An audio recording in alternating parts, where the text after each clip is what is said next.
You want to fight?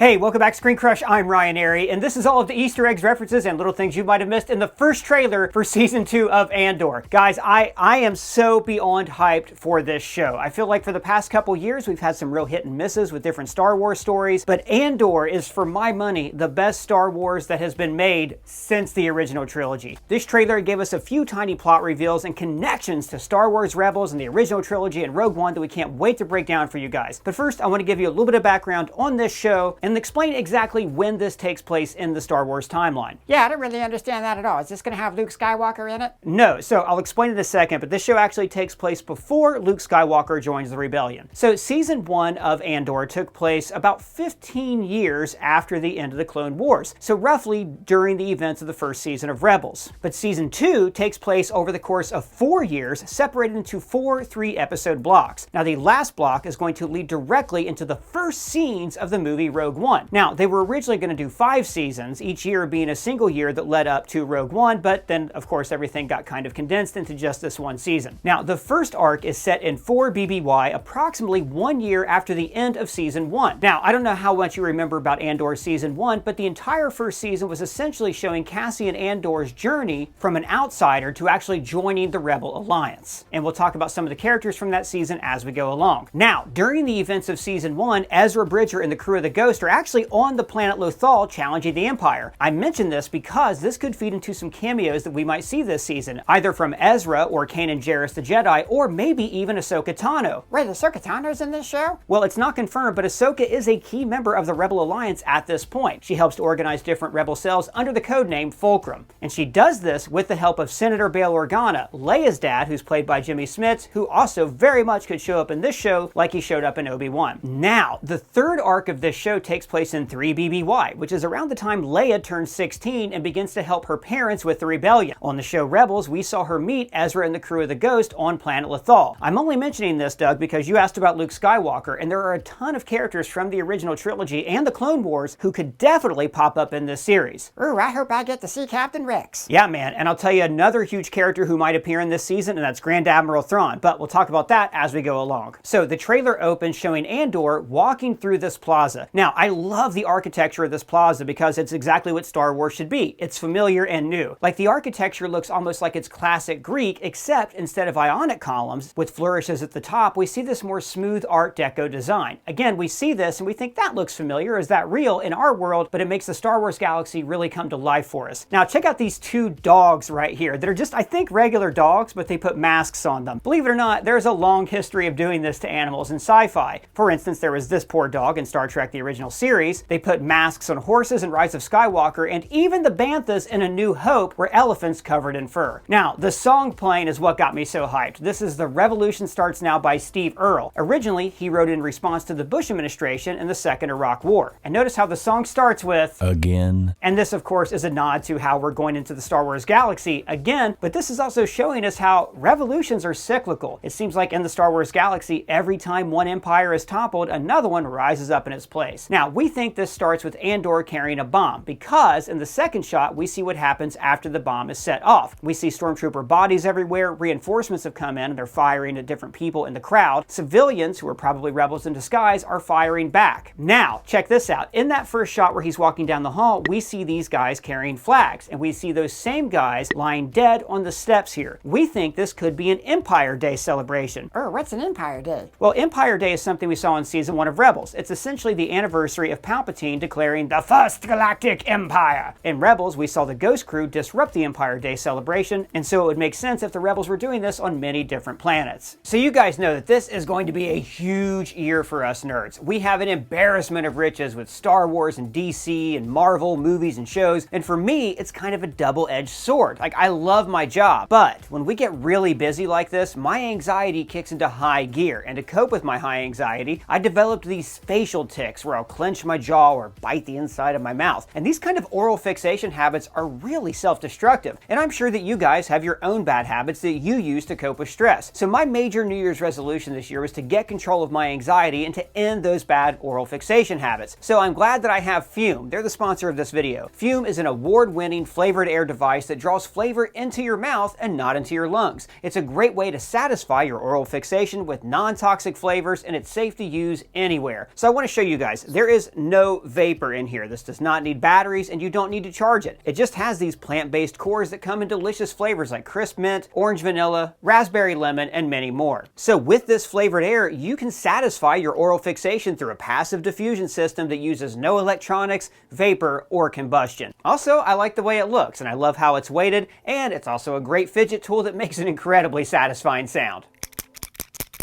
Fume is also a huge money saver at 1/3 of the cost of your bad habit. It's completely safe, and they continuously invest in third-party studies to ensure the safety of their products, and it's backed by doctors in the United States. Fume has already helped more than 300,000 people build better habits. Now, if you try Fume today and order a journey pack using our code ScreenCrush, you'll also get a free Fume topper, an awesome accessory to help level up your experience. So go to tryfume.com/ScreenCrush or scan the QR code on screen right now. And then we see Andor walking down this hallway. Now, if the architecture looks familiar, this reminded us a lot of Camino. But if you watch The Bad Batch, you know the Empire actually destroyed Tapoka's city on Camino shortly after the events of the Clone Wars. But in The Bad Batch, we also saw that the Kaminoans had other facilities in different parts of the galaxy. But we think this actually could be Mount Tantus. What's Mount Tantus? Well, Mount Tantus is the cloning facility where the Empire worked to clone Palpatine. Now, we saw this in the final season of The Bad Batch, and of course, as we saw in The Mandalorian and in the Star Wars sequel trilogy, cloning Palpatine is a major undertaking for the Emperor. So it would make sense if we saw a little bit of that woven throughout the fabric of this show. And then we see a woman commandeering this vehicle. Now, notice on the side of it, it says warning, and we see this same vehicle just a little bit later in the trailer, and it's used to like tear up the street. We think this is some kind of construction equipment that they've hot-wired and commandeered to get away from a battle. Now, the writing on the left here to us looks like Huttese, which is of course the language of the Hutt criminal empire. Now, that criminal empire was dismantled after the death of Jabba the Hutt and Return of the Jedi, but they would have been like a huge power broker in the galaxy during this point. So it wouldn't surprise me at all if we saw other criminal elements like the Black Sun, the Hutts, the Pikes, or maybe even Darth Maul's group, Crimson Dawn, appear in this show. Now this is very exciting. In the background here, the language on that sign is not Arabesh, it's Mandoa, the official language of Mandalore. Now, there's no reason for us to see Mandoa anywhere in the galaxy except in two places, on a Mandalorian colony or on Mandalore itself. So this to me looks like this scene could take place in the lower levels of one of Mandalore's domed cities. If that's the case, during this time period, Mandalore was under Imperial rule. And then in Star Wars Rebels, we saw the Mandalorians unite under Bo-Katan. And we know that at some point after this, Mandalore was destroyed by the Empire in an event called the Night of 1,000 Tears, which we have seen glimpses of in The Mandalorian. So in this show, we could finally see firsthand the events that led to the destruction of Mandalore and the events that we see in seasons 1 through 3 of The Mandalorian. I think it's awesome how Andor could end up being this kind of center spoke to all of these different Disney Plus shows that can then branch out and affect shows like The Mandalorian, Ahsoka, even the Book of Boba Fett. And then we get several shots of Andor walking through different hallways wearing different disguises to show us how he is fully immersing himself within the rebellion. In the first season, he talked about how easy it was to walk in and out of places because nobody ever wants to see you. And now we're going to see him use those same spy skills in every single arc of this show. Now, I love this moment where Bix casually shoots this Imperial officer. Now, Bix, you remember, is somebody that he knew on planet Ferrix who was tortured by Dedra Meero in the show's final arc. Now, she ended the show severely traumatized, but later on in the trailer, we see her and Andor walking together. It seems like she's calm and collected, and she is now a member of the rebellion. And she's wearing the same cloak that we see when she shoots this officer in this scene. And just to the distance here, we see a facility that's ray shielded behind 3 different force field areas. And then this is where it all starts to connect back to the original trilogy. This is Yavin 4, the rebel base, of course, that we saw in A New Hope. Now, you'll remember we also saw Yavin 4 in Rogue One, which took place like literally hours before the beginning of A New Hope. Now, this isn't the exact same outfit that he wore in Rogue One because he's wearing a different jacket, but still the clothing is very similar, and this could be one of the last shots of the series. This could also be a scene where he fully encounters the crew of the Ghost. You know, the team from Star Wars Rebels that I mentioned earlier. We saw Hera Syndulla appear in in live action in the show Ahsoka, and also Chopper had a cameo in Rogue One right here. Also notice that he is wearing an Imperial code cylinder in his pocket. Now the code cylinders, we saw them used in The Mandalorian for example, are used to unlock different Imperial facilities. So he would carry this around as a kind of skeleton key to get in and out of Imperial facilities. So here we of course see the jungles and the temples of Yavin 4, and just in the distance we see two X-Wings flying in behind him. Now during the show Rebels, we actually got to see why the Rebel Alliance moved to Yavin 4. In fact, that show details how the rebellion grew from several small, isolated cells into one cohesive military force. So Andor is going to weave in and out of this the entire time, but instead of showing us the military aspect of that conflict, I think they're going to show us the subterfuge and the spy aspect of the people who did the dirty work to bring the rebellion together. Here he says, "You want to fight?" Now, we don't know who he's talking to, but I think this is an interesting reversal. Remember, in season 1, various people talked to him about joining the revolution, joining the rebellion. In fact, there was that kid on Aldhani who endlessly yapped on and on to him about joining the rebellion. He even passed on his diary to Andor. Nemik's manifesto.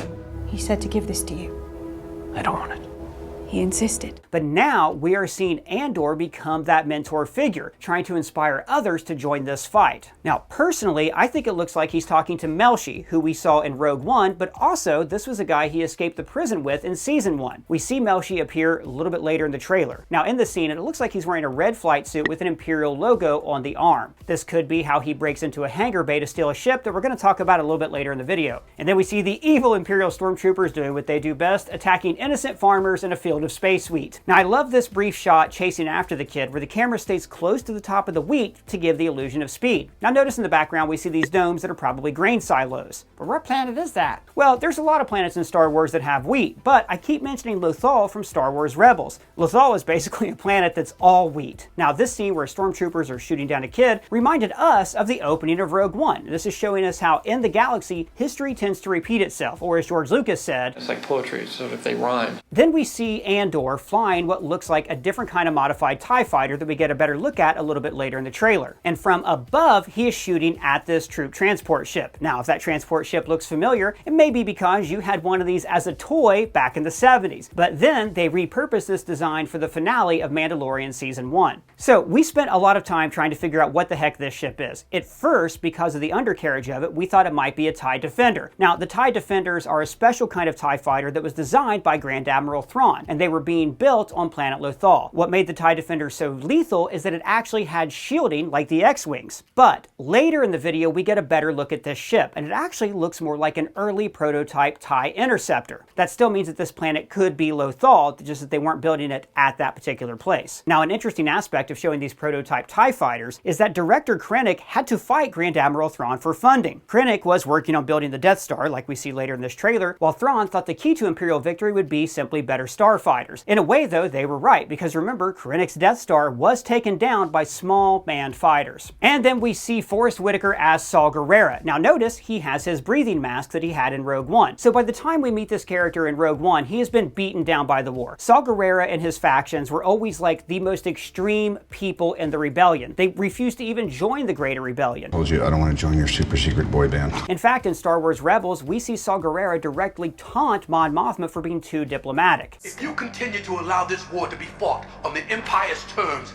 not yours, you are going to lose. Now look, I could go on and on about Saw Gerrera because he's such a great character, but basically in the Clone Wars, we see the actions that lead him to becoming such an extreme individual. And by the time we see him in Rogue One, the guy's missing a leg, he can't breathe right, like the war has absolutely taken its toll on him. So here we see him in transition from the way he was in the first season of Andor to the broken old man that we meet in Rogue One. And then we see Mon Mothma played by Genevieve O'Reilly. So Mon Mothma is one of my all-time favorite characters in the show last season. If you remember, she's trying to funnel money from her accounts into the rebellion and keep it hidden from the banks and the Imperial Security Bureau. And that led to this great subplot where to hide the money, she needed the help of a gangster. And the gangster wanted her daughter to marry her son. Now, Mon Mothma was against this, but her daughter's actually very religiously conservative and believed in arranged marriages. So I think in this shot, we're seeing Mon Mothma at her daughter's wedding. Now, in the later seasons of Rebels, we actually get to see Mon Mothma break from the Empire. After the Imperials massacred the people on planet Gorn, Norman, she gave a speech condemning those actions on the floor of the Senate. Afterwards, the Emperor declared her an enemy of the Empire, and then the Ghost crew actually smuggled Mon Mothma to their base where she became the official leader of the Rebel Alliance. And we might see a version of those events also happen in this show. And then we see Stellan Skarsgård's character, Luthen Rael, in his disguise as a museum antiquities dealer. And then Bix and Andor do that cool guys don't look at explosions move, hitting this note perfectly. Revolution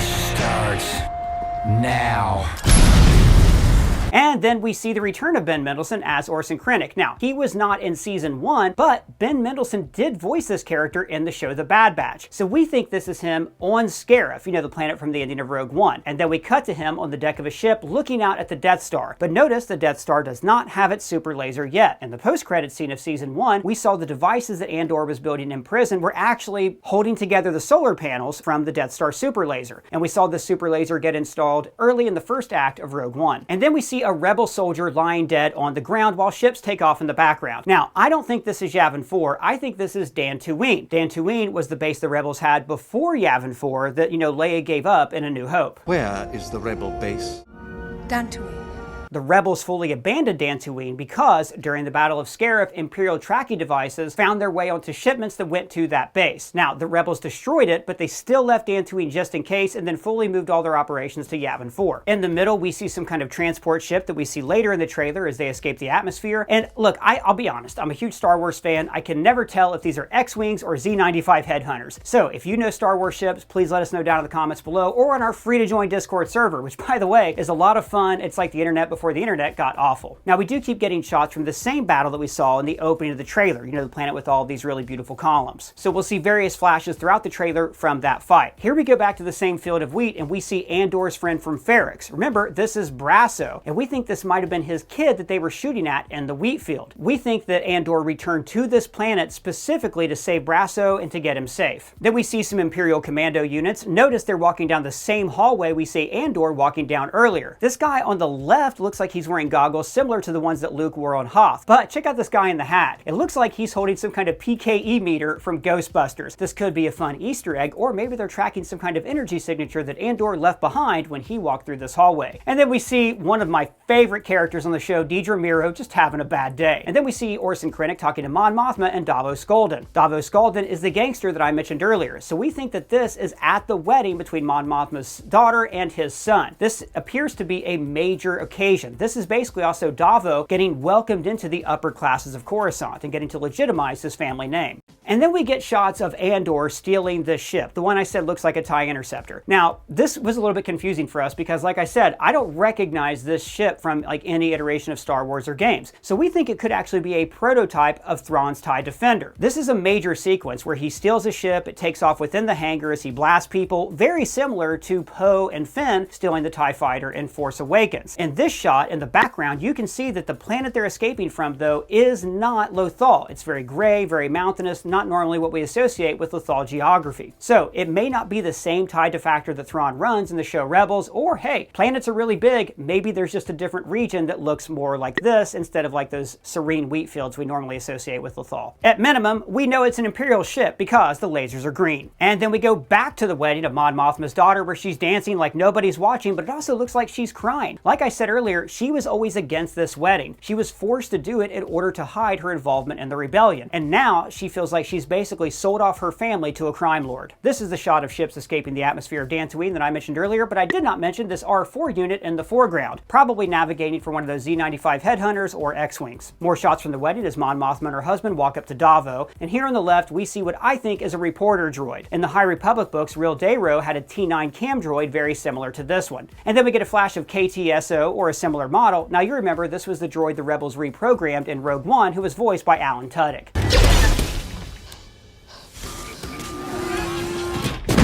Did you know that wasn't me?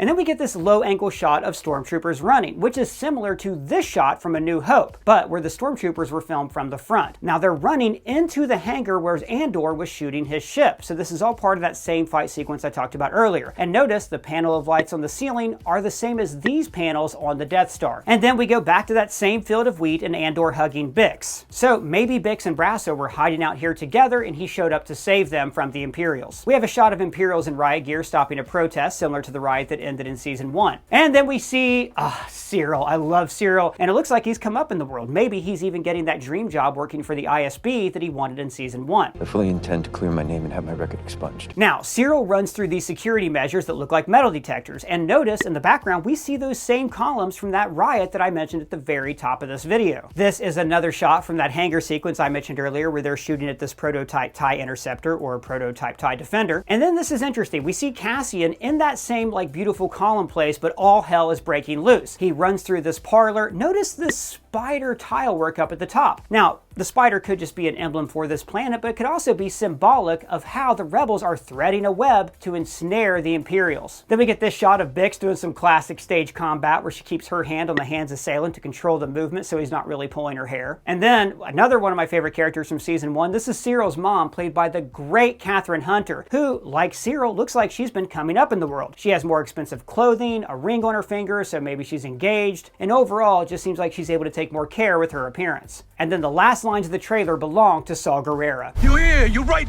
here, and you're ready to fight! Now notice how the Andor title card is different from season 1. In season 1 it was more refined, more smooth, but now it's grungier. It looks like it's made of chip paint, like graffiti that's on a wall that's starting to rot away. And this is showing that now Andor is in the ground. He is part of the revolution, and the revolution starts now. And they also added in a Star Wars story subtitle, which of course connects to Rogue One, which was officially titled Rogue One: A Star Wars Story. And Disney's original plan was to release a saga film every other year and to introduce these Star Wars stories in the off years from those. But the underperformance of Solo kind of killed that plan. Now, the addition of a pop song in this trailer is pretty controversial because we're not used to seeing pop music merge with Star Wars. In fact, one episode of The Acolyte ended with an original song that like really had some fans rioting. So I do want to know what you guys think about the use of this song down in the comments. And then we end with Cassian looking prim and proper undercover with a mullet on the same column planet we mentioned earlier. And I am just so excited about this show. This is the #1 thing I'm looking forward to this year. And like I said earlier, we have a lot going on this year, which is why I'm glad I have a way to manage my stress with Fume, the sponsor of this video. So to get your own journey pack, make sure you check out our links below. But what did you guys think of the trailer? Was there anything you noticed that we missed? You can let me know down in the comments or at me on Twitter, Blue Sky, or Threads, or on our free to join Discord server. And if it's your first time here, please subscribe and smash that bell for alerts.